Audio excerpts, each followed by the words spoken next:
At some point, you formed a quiet theory about people. Maybe it happened after someone let you down badly enough that you stopped being surprised by it. Maybe it built slowly, observation by observation, until a picture emerged that felt undeniable. People are selfish. People are tribal. People, when it comes down to it, will choose themselves.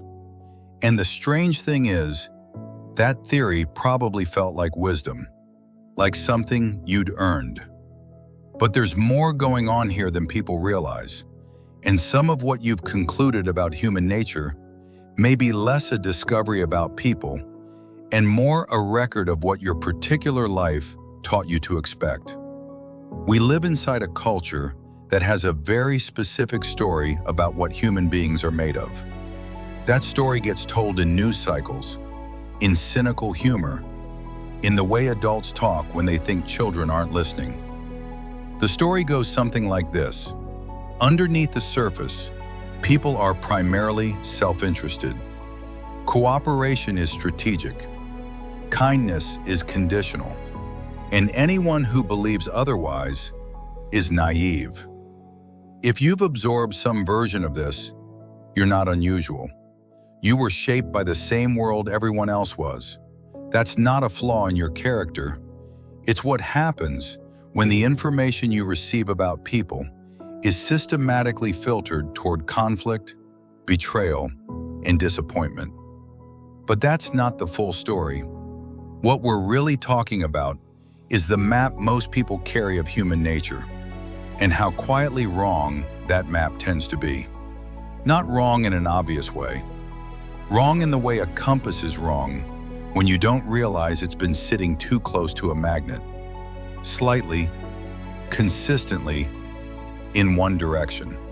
And because you've been navigating with it for so long, the distortion just feels like reality.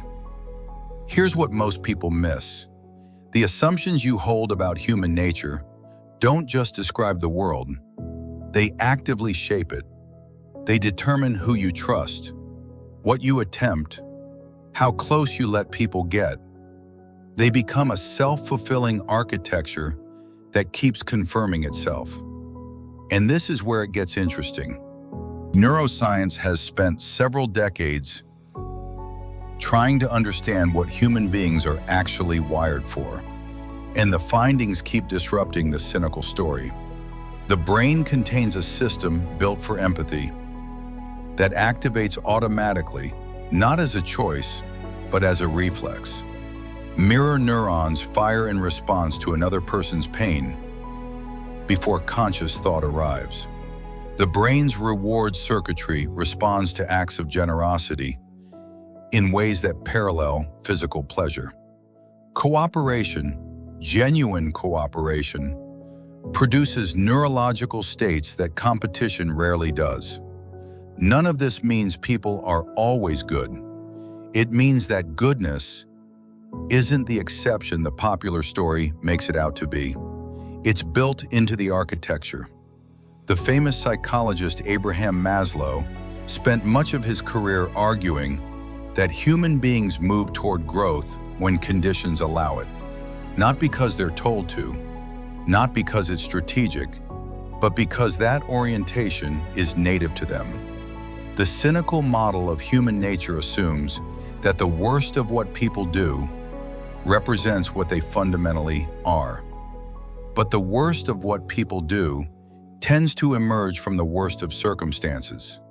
Fear, scarcity, threat, shame. Strip those away, and something different tends to emerge. Here's where your own history enters. The theory you built about people wasn't constructed in a vacuum. It was built from evidence, real experiences of being let down, misread, abandoned, or betrayed. That evidence was real. The conclusions felt reasonable, and your nervous system, doing exactly what nervous systems do, began to orient toward protection. When the threat detection system in the brain gets activated often enough in social contexts, it begins to generalize. It starts flagging situations that resemble past harm before any harm has actually occurred. This is adaptive. This is intelligent. This kept people safe across thousands of years of human history. But it also means that the lens you're using to read people was ground by specific experiences in specific environments with specific people. It wasn't handed to you as objective truth, which means it can be examined. This is where it gets uncomfortable and worth sitting with. The version of human nature you carry around may be protecting you from something that no longer exists in the form it once did. The people who shaped your earliest conclusions, they were specific people in specific circumstances with their own unexamined wounds.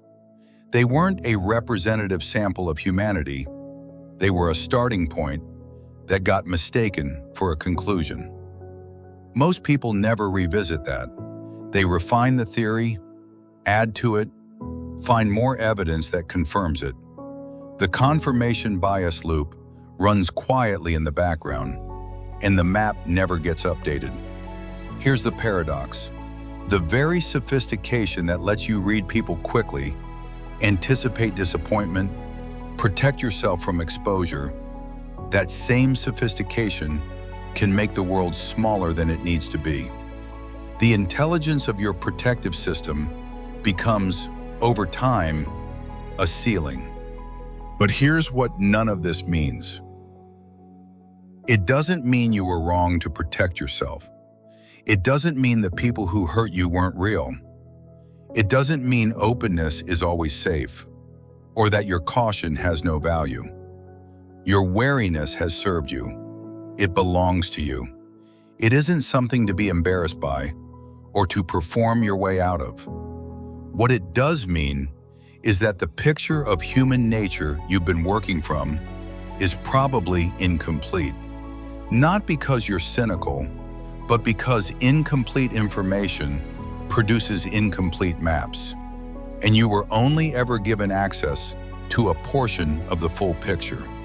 The research on human behavior, taken in its totality, shows something more complicated and more generous than the popular story allows. People are capable of extraordinary self-interest and extraordinary sacrifice, sometimes within the same hour. They are not one thing. They are not fixed.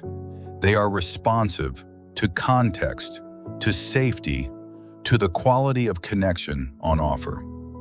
Which means what people are capable of around you is not entirely separate from what you make possible. You are not naive for wondering if the story you inherited about people is the whole truth. That instinct is not weakness. It's actually one of the more honest things a person can do, to look at the lens they've been using and ask where it came from. The map isn't wrong because you made it badly. It's incomplete because you made it early, with limited materials, under conditions that required protection more than exploration. That can change, not all at once, not through optimism or effort or deciding to be different, but slowly, through the kind of attention that notices when an old conclusion is being applied to a new person, a new moment, a new possibility that the original map was never designed to account for. If this landed somewhere quiet in you, it might be worth asking what else you've concluded about people that you haven't looked at directly in a while. The assumptions that feel the most like facts tend to be the ones most worth examining. There's more to understand here than one sitting can hold.